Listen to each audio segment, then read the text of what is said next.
एक अजनबी हसीना से यूं मुलाकात हो गई। एक अजनबी हसीना से यूं मुलाकात हो गई। फिर क्या हुआ ये ना पूछो, कुछ ऐसी बात हो गई। फिर क्या हुआ ये ना पूछो, कुछ ऐसी बात हो गई। एक अजनबी हसीना से यूं मुलाकात हो गई।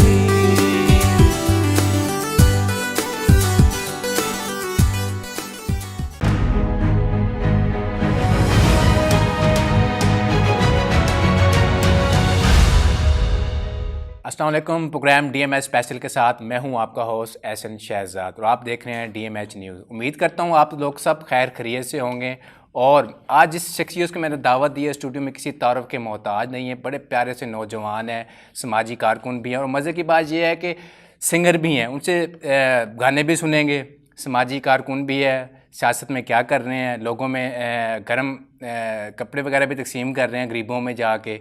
आज उनसे मुलाकात करवाता हूँ। अस्सलाम वालेकुम शबान भाई, कैसे हैं आप? मैं ठीक ठाक, थैंक यू सो मच। और देखने वालों को भी जी दिल की गहराइयों से अस्सलाम वालेकुम। और आई होप सो कि मेरे तमाम चाहने वाले जो हैं खैर खैरियत से होंगे। शबान भाई, सिंगर तो आप हैं ही हैं, बड़ा इंशाल्लाह आपने नाम कमाया हुआ है, सोशल मीडिया बड़े एक्टिव रहते हैं आप, समाजी कारकुन भी बन गए हैं, आप सियासत में आ गए हैं। तो कैसे शौक़ पैदा हुआ आपको इसका? सियासत में मैं पहले भी था, मतलब पहले मैं एक दो डिफरेंट ऑर्गेनाइजेशंस के साथ काम कर रहा था यूनिवर्सिटी के टाइम से ही। तो अब मैंने जो है अपना सोलो इसके अंदर भी स्टार्ट किया है, यानी कि इन मार्च से और कोरोना के लॉकडाउन के देश से जो है हमने सबसे पहले 50 फैमिलीज़ प्लस में राशन डिस्ट्रीब्यूशन किया मैंने ख़ुद से। फिर अभी जो है फ़ेज़ 1 मैंने किया है नया चैरिटी ड्राइव, जिसमें गर्म कपड़ों की तकसीम आप लोग देख रहे हैं कि मैंने की है, ठीक है, अभी रिसेंटली। तो अब मैं अपने प्लेटफॉर्म से जो है इसको बीइंग मोर एक्टिव होना। ये नहीं कि आप अकेले ही हैं कि साथ कोई और टीम भी है आपके साथ? मेरे साथ अकेला बड़ा मुश्किल होता है, जाहिर सी बात है। मेरे तो कैसे स्टार्ट हुआ? यानी कि स्टार्टिंग ही मुश्किल होती है ना, कोई भी काम करते स्टार्टिंग मुश्किल होती है। वो कहते हैं ना चैरिटी बिगिंस एट होम। तो घर से ही शुरू किया, अपने आप से कट डाउन करना शुरू किया, अपने एक्सपेंडिचर्स को कट डाउन करके कुछ कंट्रीब्यूशन सोसाइटी को देना शुरू की। फिर मेरे साथ जो है जो मेरे करीबी दोस्त थे, जो मेरे चाहने वाले थे, वो जुड़ते गए and we form a team. तो फिर इस तरह से हम लोगों ने जो है एक बहुत अच्छा फ़ेज़ 1 जो हमारा कोविड में था, मार्च के अंदर हम लोगों ने डिस्ट्रीब्यूशन जब कोरोना शुरू हुआ था और लॉकडाउन था और जब सिचुएशन खराब, ये भी बड़ी बात होती है कि कोरोना जब शुरू हुआ तो बड़ी लोग तकलीफ में थे, तो आप लोगों ने बड़ी हेल्प की है। बिल्कुल। तो उस वक्त फिर हमने राशन डिस्ट्रीब्यूट किया। खुद मैंने अपनी गाड़ी में राशन बैग्स रख के, मुझे पता लगता था जहाँ मैं जाता था डिलीवर करके आता था। तो वो उससे फिर एक बहुत अच्छा स्टैंड बना। फिर इसी तरह स्टूडेंट्स के साथ मेरा इंटरेक्शन रहता है, स्टूडेंट के मसाइल के ऊपर, स्टूडेंट यूनियंस के साथ मैं यूनिवर्सिटी के टाइम से काम कर रहा था, तो वो भी actively I am looking over. उस टाइम शबान कोरोना बड़ा अरूज पे था, तो जब फील्ड में जाते थे किसी के घर में तो बड़ा डर नहीं लगता था वहाँ पे जाके? बिल्कुल बिल्कुल होता था, लेकिन हम कोशिश करते थे कि SOPs का पूरा ख्याल रखें, मास्क वगैरह और सैनिटाइज़र का, और हम जो है सोशल डिस्टेंसिंग मेंटेन करने की पूरी कोशिश करते थे। लेकिन बाय द ग्रेस ऑफ अल्लाह जो है अल्हम्दुलिल्लाह हम सेफ एंड साउंड है पूरी टीम, और हमें अभी तक जो है कोई इस तरह की प्रॉब्लम नहीं हुई और उम्मीद करते हैं कि आगे भी। आज ये दौर चल रहा है, बड़े महंगाई का दौर चल रहा है, तो भाई को भी कोई 10 रुपये नहीं देता। जब वो देता है कहता है भाई वापस कब करने हैं आपने? तो आपने कैसा सोच लिया कि मैं गरीबों की मदद करूंगा, इतना खर्चा करूंगा? तो कैसे मैनेज हो रहा है अभी? ये इतना मुश्किल काम होता है, ये बड़ा चलाना बहुत मुश्किल काम होता है ये। देखिए, मुझे ऐसा लगता है कि इंसान की ज़िंदगी के कुछ पर्पज़ होते हैं, और मेरा ख्याल है अपने लिए तो हर इंसान करता है। तो बेहतर ये है कि हमारे पेरेंट्स ने और फैमिली से भी हमने यही सीखा है, जहाँ 2 लोग खा सकते हैं वहाँ 3 भी खा सकते हैं, जहाँ 3 खा सकते हैं वहाँ 4 भी।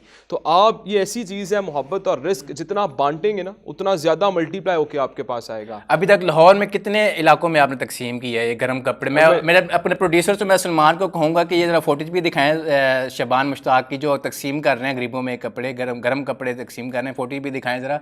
तो शबान भाई, कितने इलाकों में तकसीम किए हैं? मोर देन 5 पॉइंट्स को हमने फर्स्ट फेज में कवर किया है, जिसमें जौहर टाउन के कुछ ब्लॉक्स थे, हमारे पास फैसल टाउन के कुछ ब्लॉक्स थे, और मॉडल टाउन के कुछ ब्लॉक्स थे, इस एरिया को फेज़ 1 में हमने हिट किया है। अभी हम इंशाल्लाह फेज़ 2 अपना लॉन्च करने जा रहे हैं। जो लोग मुझे सुन रहे हैं, मैं उनसे ये अपील करूंगा कि आप भी इस चैरिटी प्रोग्राम का हिस्सा बने। आप मुझे मेरे फेसबुक फ़ैन पे शाबान मुश्ताक म्यूज़िक रैकर्स, इंस्टाग्राम के ऊपर shaban.mushtaq पे कांटेक्ट कर सकते हैं, अपनी चैरिटीज़ भेज सकते हैं, हमारी टीम से रब्ता कर सकते हैं। नेक्स्ट हम जो है लाहौर के कुछ डिस्टेंट एरियाज़ जो थोड़े साइड पे हो जाते हैं, मतलब आप देखेंगे अंदरून वाली साइड है, रावी के किनारे बहुत सारे एक नोमैडिक लाइफस्टाइल के लोग रह रहे हैं, झुग्गियों में लोग रह रहे हैं, ये भी हमने झुग्गियों में ही जाके तकसीम किया है, लेकिन हम मजीद अब इसको ब्रॉडर रीजन पे लेके जा रहे हैं। और फिर इंशाल्लाह 2 हफ्ते के बाद मैं कराची में मौजूद हूँगा। कराची में तो लाहौर से ज्यादा गुर्बत है, बहुत ज्यादा गरीब लोग हैं वहाँ पे है। तो अब नेक्स्ट फेज में अब हम अपनी एक्सपेंशन करने जा रहे हैं, कराची के अंदर भी पेनिट्रेट करने की कोशिश कर रहे हैं। कोरोना के डेज में मैंने कुछ काम किया था, लेकिन मैं डायरेक्टली वहाँ मौजूद नहीं था क्योंकि लॉकडाउन सिचुएशन था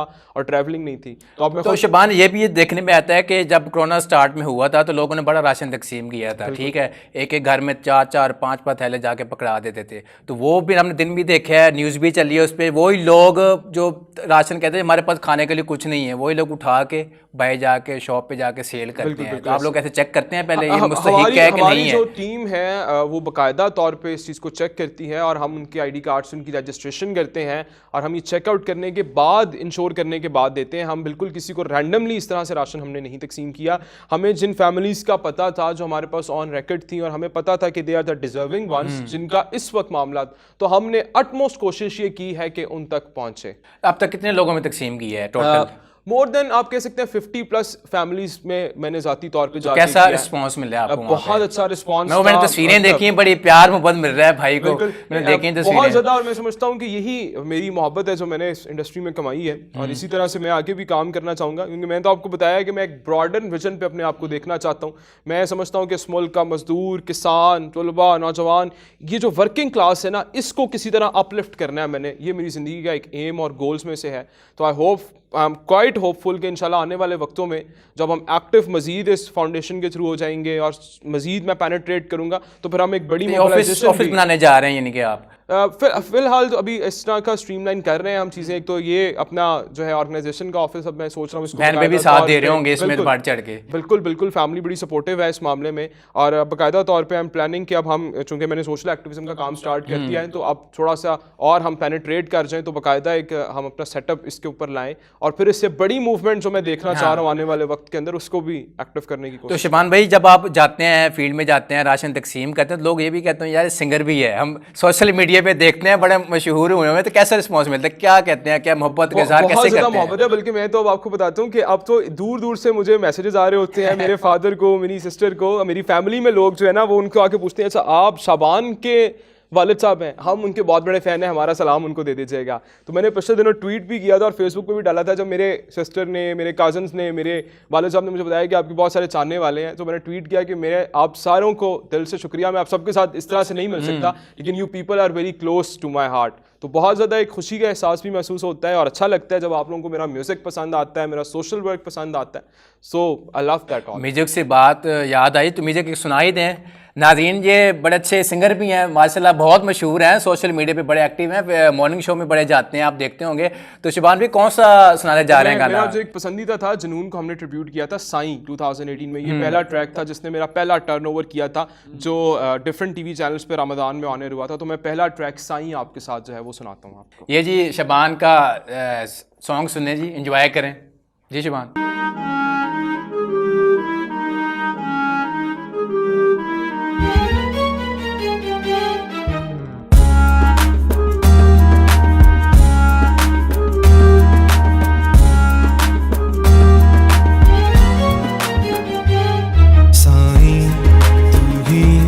मेरा सच्चा साईं तू है, मैं तेरा बंदा, तू ही मेरा मौला साईं। साईं तू ही मेरा सच्चा साईं तू है, मैं तेरा बंदा, तू ही मेरा मौला साईं, तू ही मेरा मौला साईं, तू ही मेरा मौला साईं।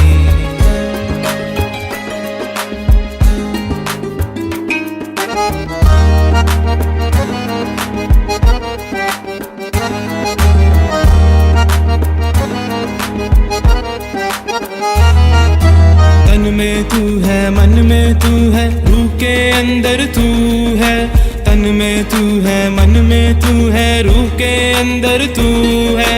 आस है तेरी, प्यास है तेरी, इश्क समंदर तू है। साईं तू ही मेरा सच्चा साईं तू है, मैं तेरा बंदा, तू ही मेरा मौला साईं, तू ही मेरा मौला साईं।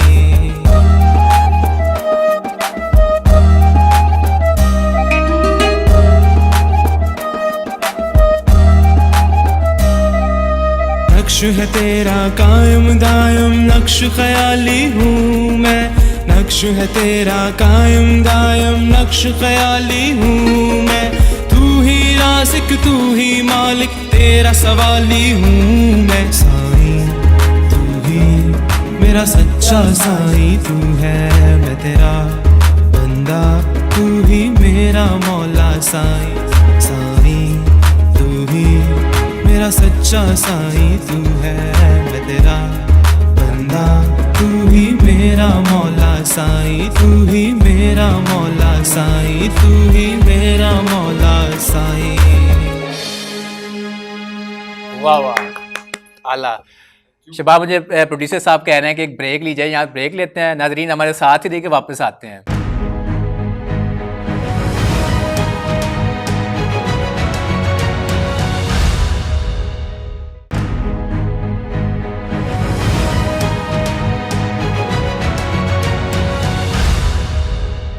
Welcome back.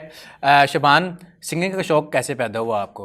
यार अब तो इतने शोज़ पे बता दिया है, ये काफ़ी लंबा है। 2009 में गिटार सीखना शुरू किया, फिर उसके बाद मतलब उस वक्त ये पॉप स्टार्स का काफ़ी ट्रेंड इन था, मतलब जल था, आतिफ असलम था और रोज़न बैंड, तो ये सब बैंड इमर्ज कर रहे थे। तो मुझे भी शौक हुआ कि गिटार सीखना चाहिए। So then I just learning guitar, और फिर गिटार से हम देख रहे थे कि बैंड्स का बहुत ट्रेंड बना, तो मैंने लगा कि अब हमें भी एक अंडरग्राउंड बैंड बनाना चाहिए। उस वक्त underground band was one of the एक मेन आप कह सकते हैं एलिमेंट था, क्रस्ट था।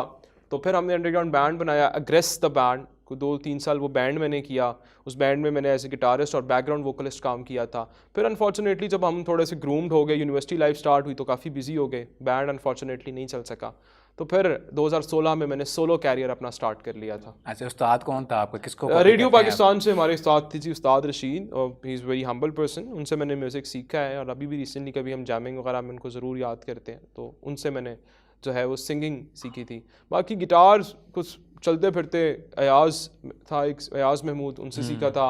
फिर शालिम जवार से थोड़ा सा सीखा। फिर शाहान एक बहुत अच्छा गिटारिस्ट है, रोज़न का था, उससे भी कुछ टाइम सीखा। तो मतलब चलते फिरते इस तरह की चीज़ें जो है वो एक्सप्लोर करते। तो घर से कोई इनके कुछ नहीं कहा जी? समाज ठीक है, समाज जो कारकुन है वो तो अच्छा काम कर रहे हैं अब, तो लोग यही कहते हैं यार ये समाजी कारकुन है, अच्छा काम कर, साथ साथ गाना भी गाता है, तो ये क्या सीन है? नहीं, पहले तो मैं सिंगर था, समाजी कारकुन तो मैं बाद में बना हूँ। ठीक है, वो तो बड़े कॉन्वेंस पे जब मेरा थोड़ा सा फेम आया, तो मैंने सोचा कि मेरा असल मकसद जो है वो समाजी कारकुन ही है, और इस मुल्क को सर्व करना है, इस कौम की खिदमत है।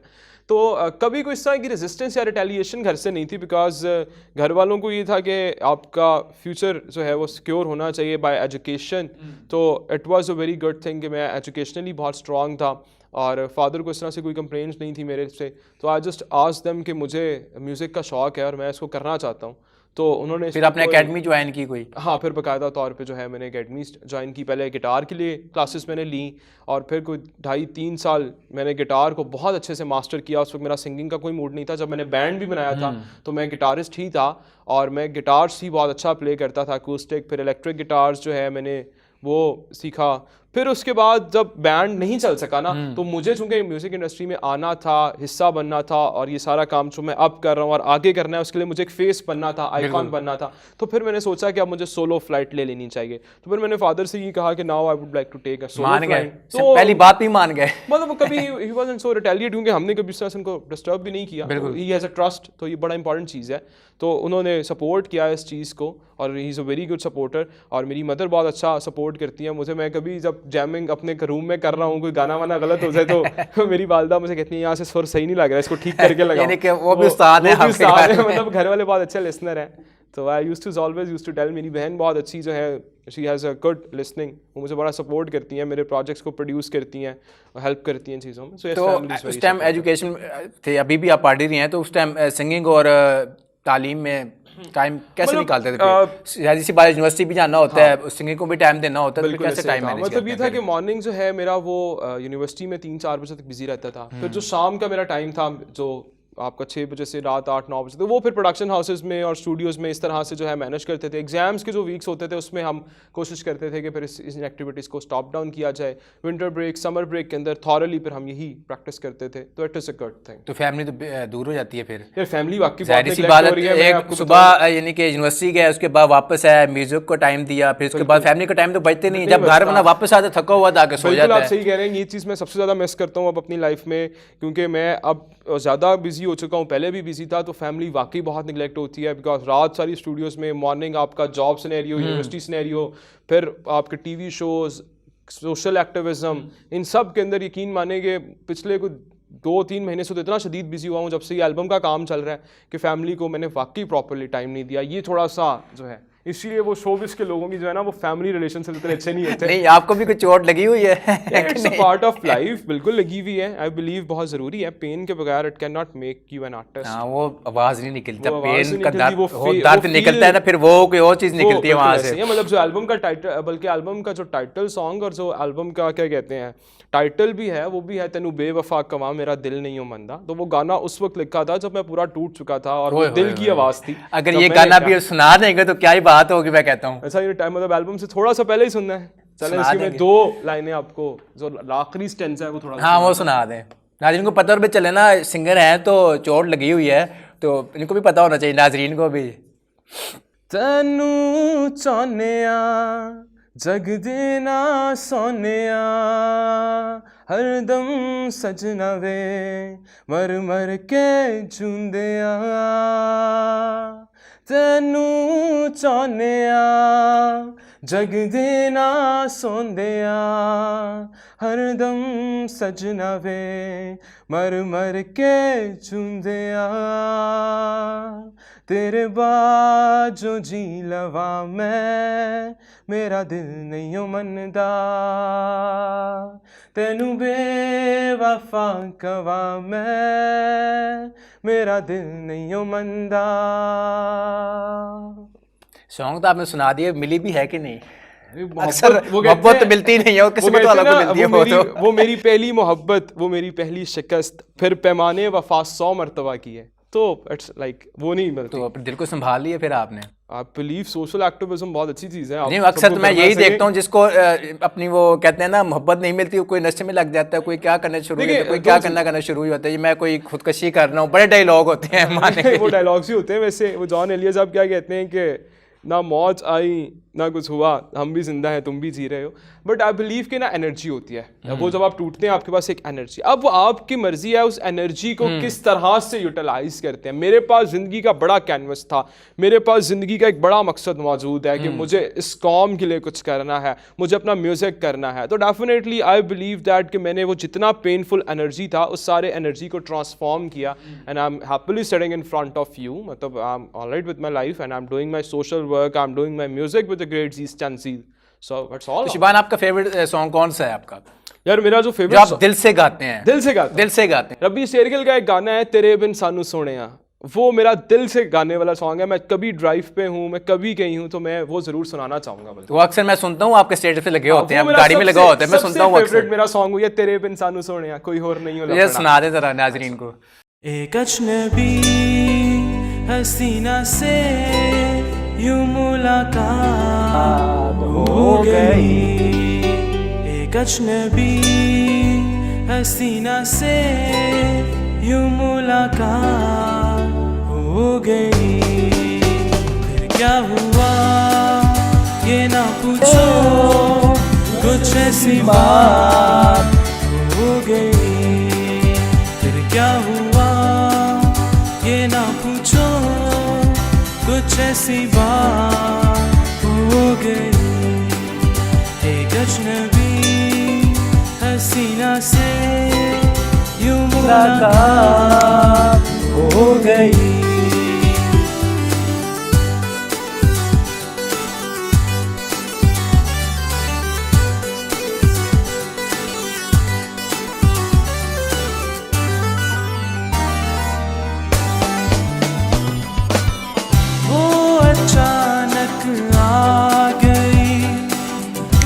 Very nice. नजर के सामने जैसे निकल आया घटा से चाँद, वो अचानक आ गई यूं नजर के सामने जैसे निकल आया घटा से चाँद। चेहरे पे जुल्फे बिखरी हुई थी, दिन में रात हो गई। क्या हुआ तेरा वादा, वो कसम, वो इरादा, भूलेगा दिल जिस दिन तुम्हें, वो दिन जिंदगी का आखिरी दिन होगा। क्या हुआ तेरा वादा, वो कसम, वो इरादा। Shaban Mushtaq, very nice song.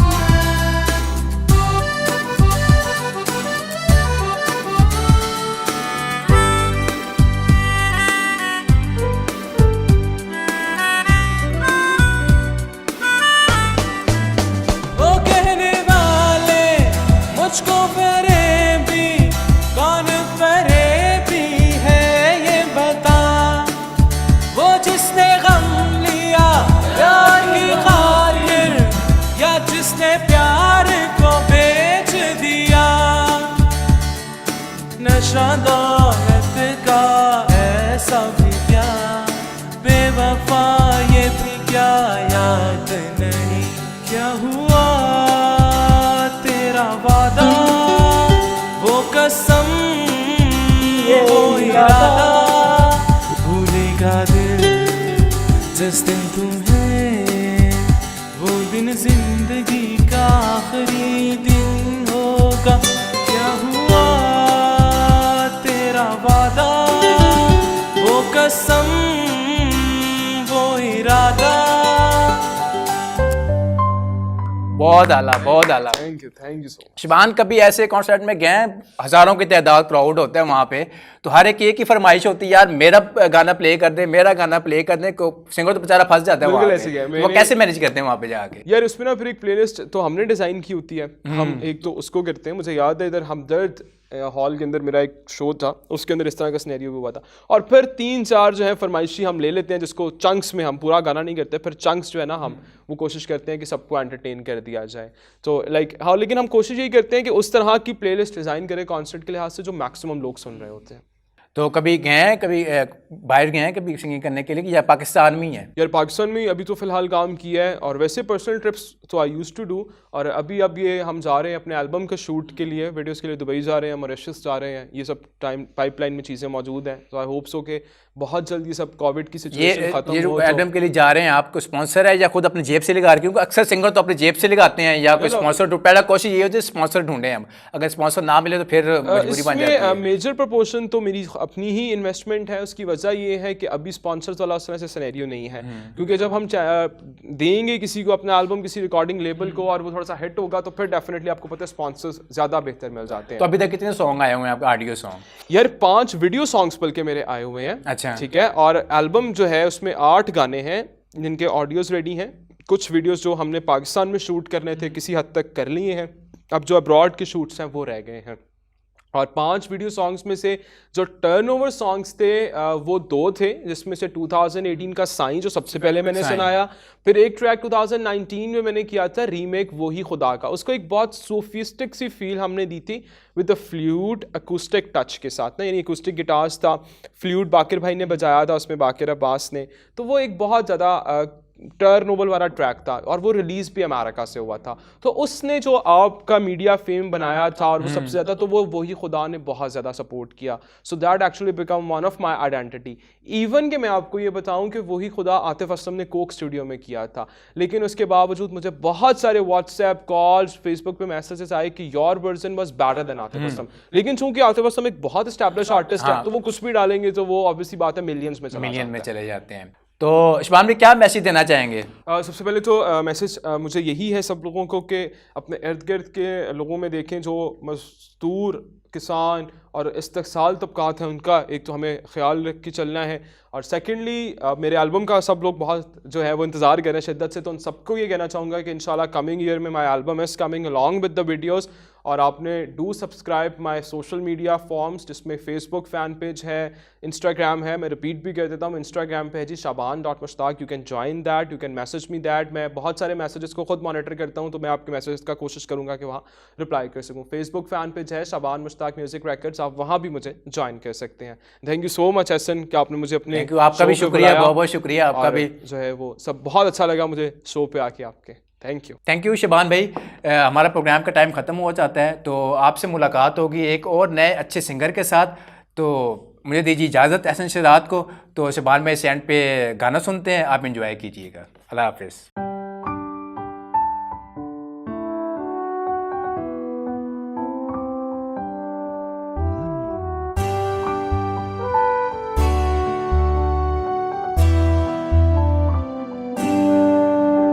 है अपना दिल तो आवारा, न जाने किस पे